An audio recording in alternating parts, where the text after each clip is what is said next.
السلام علیکم ورحمۃ اللہ وبرکاتہ۔ اعوذ باللہ من الشیطان الرجیم، بسم اللہ الرحمن الرحیم۔ وَإِذْ غَدَوْتَ مِنْ أَهْلِكَ تُبَوِّئُ الْمُؤْمِنِينَ مَقَاعِدَ لِلْقِتَالِ وَاللَّهُ سَمِيعٌ عَلِيمٌ۔ إِذْ هَمَّتْ طَائِفَتَانِ مِنْكُمْ أَنْ تَفْشَلَا وَاللَّهُ وَلِيُّهُمَا وَعَلَى اللَّهِ فَلْيَتَوَكَّلِ الْمُؤْمِنُونَ۔ وَلَقَدْ نَصَرَكُمُ اللَّهُ بِبَدْرٍ وَأَنْتُمْ أَذِلَّةٌ فَاتَّقُوا اللَّهَ لَعَلَّكُمْ تَشْكُرُونَ۔ إِذْ تَقُولُ لِلْمُؤْمِنِينَ أَلَنْ يَكْفِيَكُمْ أَنْ يُمِدَّكُمْ رَبُّكُمْ بِثَلَاثَةِ آلَافٍ مِنَ الْمَلَائِكَةِ مُنْزَلِينَ بَلَىٰ إِنْ تَصْبِرُوا وَتَتَّقُوا وَيَأْتُوكُمْ مِنْ فَوْرِهِمْ هَٰذَا يُمْدِدْكُمْ رَبُّكُمْ بِخَمْسَةِ آلَافٍ مِنَ الْمَلَائِكَةِ مُسَوِّمِينَ وَمَا جَعَلَهُ اللَّهُ إِلَّا بُشْرَىٰ لَكُمْ وَلِتَطْمَئِنَّ قُلُوبُكُمْ بِهِ وَمَا النَّصْرُ إِلَّا مِنْ عِندِ اللَّهِ الْعَزِيزِ الْحَكِيمِ لِيَقْطَعَ طَرَفًا مِنَ الَّذِينَ كَفَرُوا أَوْ يَكْبِتَهُمْ فَيَنقَلِبُوا خَائِبِينَ۔ صدق اللہ العظیم۔ محترم حاضرین، ابھی جن آیات کی تلاوت کی گئی ہے یہ چوتھے پارے سورہ آل عمران کے 13ویں رکوع کی آیتیں ہیں۔ گزشتہ جو آیتیں گزری ہیں اس کی تفسیر میں یہ بات ذکر فرمائی گئی کہ اللہ سبحانہ و تعالیٰ کی مدد کن لوگوں کے شامل حال ہوتی ہے، اور مسلمان دشمنان اسلام کے مکر و فریب سے محفوظ رہنا چاہتے ہیں تو ان کو کیا عمل اختیار کرنا ہے، یہ بات ذکر فرمائی گئی کہ مسلمان اپنے ایمان پر ثابت قدم رہے، اپنے ایمان کی سب سے اہم چیز جو ہے حفاظت کرنا ہے اور تقویٰ و پرہیزگاری کو اختیار کرنا ہے۔ جب یہ چیز ان کے پاس ہوگی تو ہر میدان میں یہ بازی مار لیں گے، ہر میدان میں ان کو کامیابی نصیب ہوگی۔ چنانچہ اسی ضمن میں جنگ بدر کے واقعات کو ذکر فرمایا گیا۔ اب اسی طرح سے اب جو آیتیں پڑھی گئی ہیں ان کے اندر بھی جنگ بدر و جنگ احد کے تعلق سے اہم باتیں ہیں کہ کس طرح سے اللہ سبحانہ و تعالیٰ نے مسلمان جو صحابہ کرام کے ایمان کے اللہ سبحانہ و تعالیٰ نے اس کو ذکر فرمایا کہ ان کا ایمان کتنا مضبوط ہے، کس طرح سے وہ اپنے ایمان پر استقامت اختیار کیے ہوئے ہیں اور کس طرح سے وہ اللہ تعالیٰ کی فرمانبرداری کرتے ہیں، تو اللہ تعالیٰ نے ان کو کس طرح سے جنگ بدر میں کامیابی نصیب فرمائی۔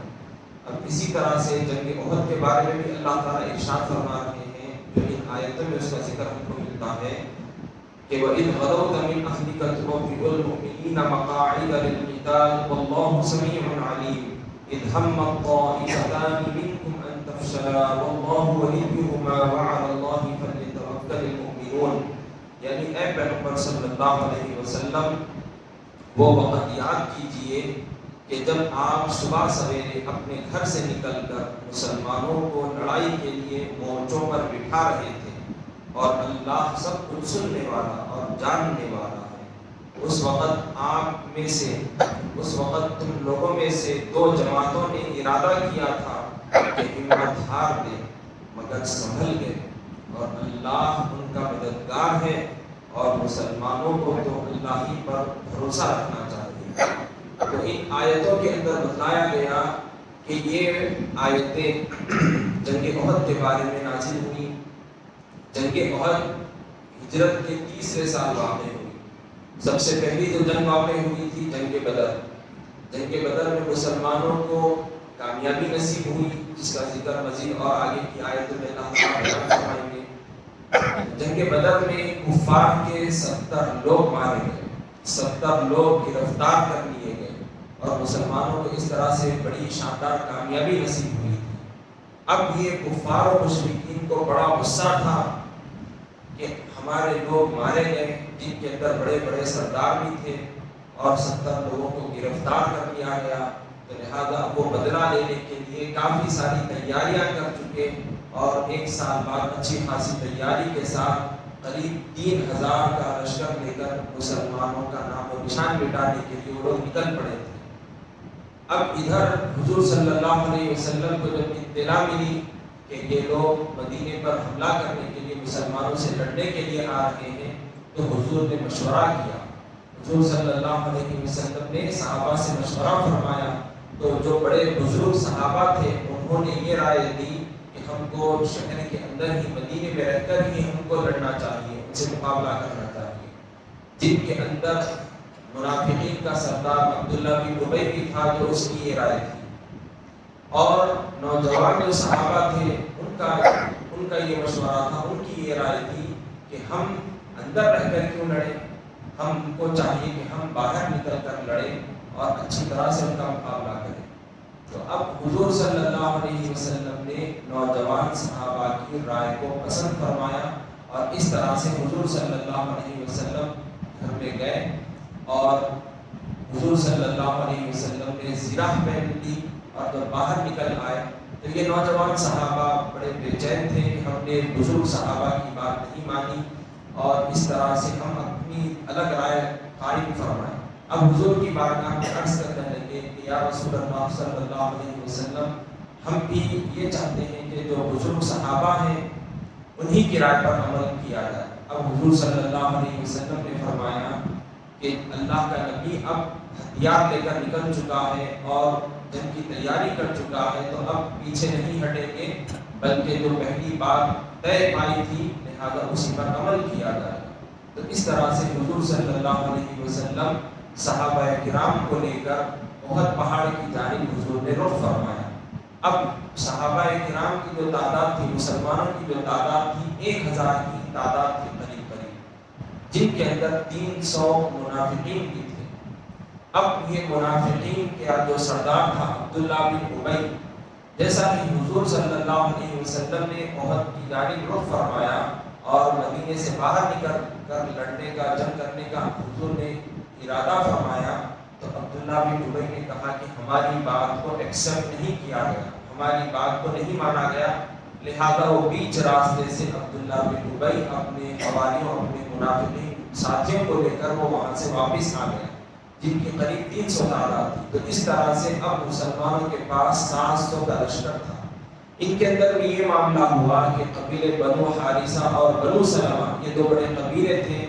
اب ان کے درمیان بھی یہ بات ہوئی کہ اگر ہم باہر جا کر لڑیں گے تو کیا ہوگا پتہ نہیں. تو بہرحال وہ بھی ڈگمگانے لگے تھے، وہ بھی پست ہمت ہو گئے تھے، لیکن وہ سچے مسلمان تھے. اللہ نے ان کو ہمت عطا فرمائی اور اس طرح سے وہ لوگ آگے بڑھ گئے اور پیچھے ہٹنے کا ارادہ انہوں نے ترک کر دیا، کیونکہ منافقین یہ چاہتے تھے کہ مسلمان کمزور پڑ جائیں. اور اس طرح سے ان لوگوں نے جو بڑی حرکت کی، دوسروں پر اس کا اثر ہونے لگا تھا، جو کہ اللہ تعالیٰ نے اس کے اندر جو ذکر فرمایا کہ 2 جماعتیں ہمت ہار گئی تھی. تو یہی چیز قبیلے بنو حارثہ اور بنو سلمہ کے متعلق ہے.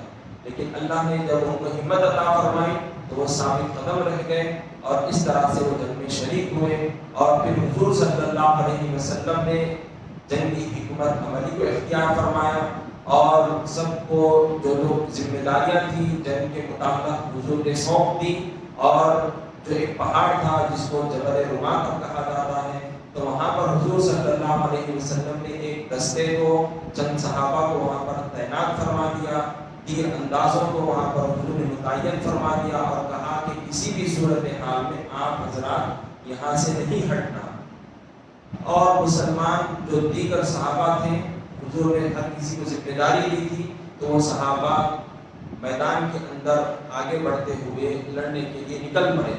اور دیکھتے ہی دیکھتے پل بھر میں جو 3000 کا جو لشکر آیا ہوا تھا کفار کا، ان کا کام تمام کرنے لگے. اب ادھر سے مسلمانوں کو کامیاب ہوتا ہوا دیکھ کر جو پہاڑ کے اوپر تیر انداز تھے، تو وہ حضرات کو غلط فہمی ہو گئی اور جس کی وجہ سے وہ لوگ اپنا مورچہ چھوڑ بیٹھے کہ اب تو ہم کو کامیابی ہی مل گئی. تو اس طرح سے وہ لوگ وہاں سے نکل پڑے. حالانکہ وہاں کے جو امیر تھے، جو اس تیر اندازوں کے جو امیر تھے، انہوں نے بارہا کہا کہ ہم کو کسی بھی صورت حال میں یہاں سے مورچے کو چھوڑنا نہیں ہے، یہ حضور کا حکم ہے.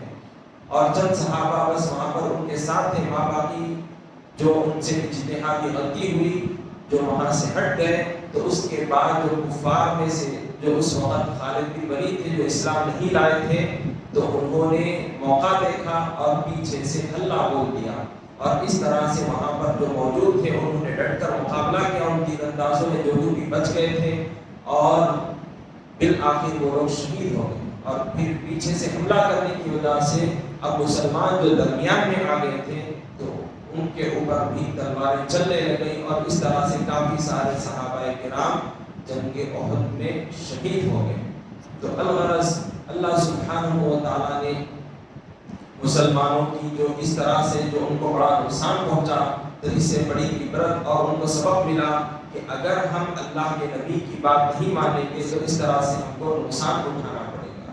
تو بہرحال جنگ احد میں کفار نے مسلمانوں کو کافی سارا نقصان پہنچایا، اور پھر اس کے بعد وہ لوگ وہاں سے نکل پڑے اور وہاں سے چلے گئے۔ کیونکہ ایک بات یہ بات بھی یاد رکھ لیجئے کہ بعض مؤرخین اور سیرت نگاروں نے یہ بات ذکر فرمائی کہ جب کسی کو جنگ میں کامیابی فتح نصیب ہوتی تو وہ کامیاب جو ونر ہوتا، جو فتح یاب ہوتا، وہ لشکر وہاں پر رکتا، اس مقام پر 1-2-3 روز تک جشن مناتا، اور اس کے بعد وہاں سے وہ رخصت ہوتا۔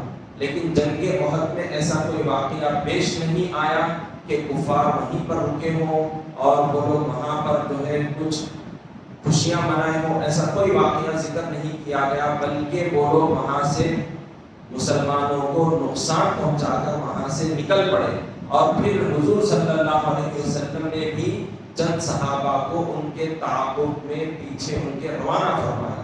تو اس طرح سے بہرحال نہ مسلمانوں کو کامیابی ہوئی نہ کفار کو کامیابی ہوئی۔ بعض مورخین سیرت نگاروں نے یہ بات بھی ذکر فرمائی ہے، اور لیکن یہ بات تو مسلمہ ہے کہ مسلمانوں کو کافی سارا نقصان پہنچا، کئی سارے صحابہ شہید ہوئے، جن میں قابل قدر بڑے صحابہ میں حضرت امیر حمزہ رضی اللہ عنہ، حضرت مصعب بن عمیر رضی اللہ عنہ، یہ صحابہ بھی اس کے اندر شامل تھے۔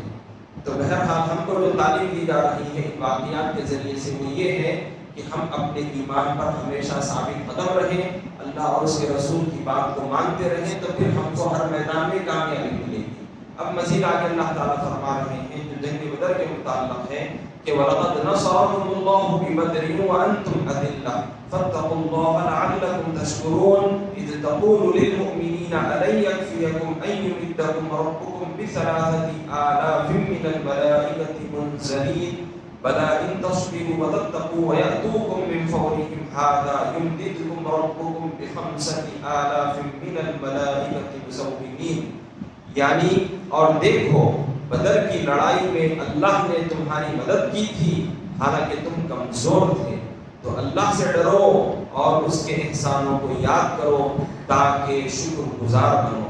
اے پیغمبر صلی اللہ علیہ وسلم، اس وقت آپ مسلمانوں سے یہ کہہ رہے تھے کہ کیا تم کو یہ کافی نہیں کہ تمہارا پروردگار 3000 فرشتے بھیج کر تمہاری مدد فرمائے؟ ہاں، کیوں نہیں، یقیناً کافی ہے اگر تم ثابت قدم رہو اور نافرمانی سے بچو، اور دشمن ایک دم تم پر چڑھ آئے تو یقین رکھو کہ تمہارا پروردگار 5000 فرشتوں سے جن پر نشان لگے ہوں گے تمہاری مدد کرے گا۔ وما جعله الله الا بشرى لكم ولتطمئن قلوبكم به وما النصر الا من عند الله العزيز الحكيم، اور اللہ نے یہ مدد اس لیے کی کہ تمہیں خوشخبری ہو اور تمہارے دل اس سے مطمئن ہو جائیں، اور فتح و نصرت تو اللہ ہی کی طرف سے ہے جو غالب اور حکمت والا ہے۔ لِيَقْطَعَ طَرَفًا مِّنَ الَّذِينَ كَفَرُوا أَوْ يَكْبِتَهُمْ فَيَنقَلِبُوا خَائِبِينَ، یہ سب کچھ اس غرض سے کیا کہ اللہ کافروں کی ایک جماعت کو ہلاک یا ذلیل و مغلوب کر دے کہ وہ نامراد ہو کر واپس پھر جائے۔ تو ان آیتوں میں جنگ بدر کے متعلق اللہ سبحانہ و تعالیٰ نے باتیں ذکر فرمائی ہیں جو کہ ہم نے گزشتہ بھی چند باتیں ذکر کی تھی۔ تو اس جنگ بدر میں مسلمانوں کو بڑی کامیابی نصیب ہوئی، جن کے اندر یہ جو جنگ بدر واقع ہوئی تھی یہ 2 ہجرت میں واقع ہوئی تھی، ماہ رمضان المبارک میں، جن کے اندر مسلمانوں کی تعداد 313 تھی قریب، اور مسلمانوں کے پاس جنگی ساز و سامان بھی بالکل برابر نہیں تھا، لیکن اللہ سبحانہ و تعالیٰ نے پھر بھی ان 313 مسلمانوں کو اللہ تعالیٰ نے بڑی شاندار کامیابی نصیب فرمائی۔ ادھر کفار کا 1000 لشکر تھا جن کے پاس ہتھیار تھے، جنگی ساز و سامان تھا، لیکن پھر بھی وہ ہار گئے، ان کو شکست ہوئی اور کئی سارے ان کے اندر سے ہلاک کر دیے گئے جن میں بڑے بڑے سردار تھے، اور ان کی تعداد قریب 70 بتائی گئی ہے اور 70 قیدی بنائے گئے۔ تو اس طرح سے اللہ تعالیٰ نے بے سر و سامان 313 مسلمانوں کو کامیابی نصیب فرمائی۔ اور کیا وجہ ہے؟ کہ بس وجہ یہی ہے کہ وہ بڑے ثابت قدم تھے، ان کا ایمان مضبوط تھا، اور پھر وہ اللہ اور اس کے رسول کی ڈٹ کر انہوں نے ثابت قدمی کے ساتھ پیروی فرمائی اور اللہ اور اس کے رسول کی باتوں پر دل و جان سے عمل پیرا تھے۔ تو اس وجہ سے اللہ سبحانہ و تعالیٰ نے ان کو کامیابی نصیب فرمائی۔ اور بھی کئی مزید باتیں ہیں، انشاءاللہ آئندہ کی آیتوں میں ہم ان کو اور واضح کریں گے۔ صلی اللہ تعالی وسلم علی خلقہ سیدنا محمد وعلی آلہ